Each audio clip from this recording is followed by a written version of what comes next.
Hello friend, કેમ છો? તો સ્વાગત છે મારા નવા બ્લોગમાં. અને જો આજે બનાવવાનું છે મારે લીંબુનું અથાણું. તો આપણે એના માટે લીંબુ આ રીતના કટિંગ કરી લીધા છે અને હવે એમાં નાખી દીધું છે નમક 2 ચમચી, અને હવે આપણે 1 ચમચી નાખી દઈશું એમાં હળદર. એટલે આપણે છે ને આ રીતના બધા એને હલાવી મિક્સ કરી અને બરણીમાં ભરી લેવાનું છે. કે અમારે આવું અથાણું અમે દર વર્ષે બનાવીએ, દર વર્ષે ઘરના જ લીંબુ છે અને થઈ એટલે આ રીતના બનાવી લઈએ છીએ અને મજા આવે આ લીંબુનું અથાણું ખાવાની. એમાં શિયાળામાં તો આ લીંબુનું અથાણું ખાવાની બહુ જ મજા આવે.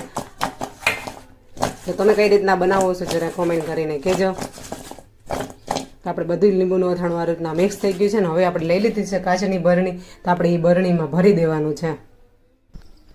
તો આપણે અહીંયા કાચની બરણી ભરી લીધી છે, તમે જોઈ શકો છો મિત્રો. તો હવે આપણે ઢાંકણાડું દઈ અને આપણે આને રાખી દેવાનું છે 3 થી 4 દિવસ માટે. પછી આપણે એને ખાંડની ચાસણીમાં નાખી અને તીખું મીઠું અથાણું બનાવવાનું છે. તો તમે મારા વિડીયોમાં કન્ટિન્યુ જોડાયેલા રહેજો.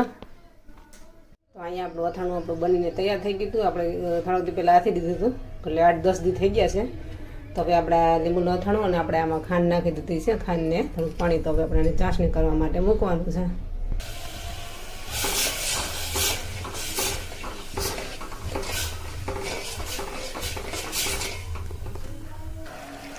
આપણે આ છે ને ખાંડની ચાસણી બની ગઈ છે. તો હવે આપણે એમાં નાખી દઈશું બધાય લીંબુ.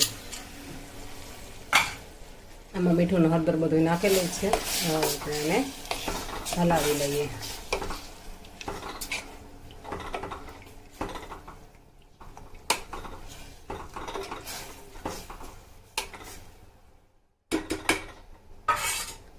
હવે આપણે એમાં નાખી દઈએ 1.5 ચમચી લાલ મરચું પાવડર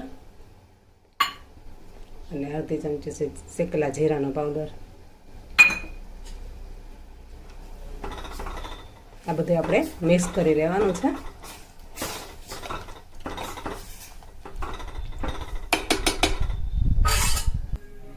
તો સરસ મજાનું આપણું ખાટું મીઠું લીંબુ અથાણું બનીને તૈયાર થઈ ગયું છે દોસ્તો, તમે જોઈ શકો છો. હવે આપણે આને ઠંડુ થઈ જાય પછી કાચની બરણીમાં ભરી લેવાનું છે. તો વિડીયો ગમે તો વિડીયોને લાઈક, શેર ને સબસ્ક્રાઈબ.